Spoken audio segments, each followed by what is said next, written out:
অল্প করে ডক্টরের সাথেও কথা হয়েছে। আমারই একটা মেসেজই থাকবে সবার কাছে যে এই জিনিসটাকে আমরা কেউই পলিটিক্যালি ভাবে না দেখে আমরা সবাই জানি যে উনি দেশের জন্য কত কিছুই করেছেন।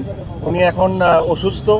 আমি এটাই আশা করব আর রিকোয়েস্ট করব সবাইকে যে জিনিসটাকে পলিটিক্যালি ভাবে না দেখে সবাই ওনার জন্য দোয়া করুন যেন উনি তাড়াতাড়ি সুস্থ হয়ে যান। একই কথাই বলেছেন যে দেখেন, আমরা সবাই জানি যে ওনার অবস্থাটা যেরকম আমরা চাই সবাই যত দ্রুত ভালো হয়ে যাক, ওই অবস্থায় নাই উনি এখন, বাট স্লাইটলি হয়তো বা ইমপ্রুভ করছেন।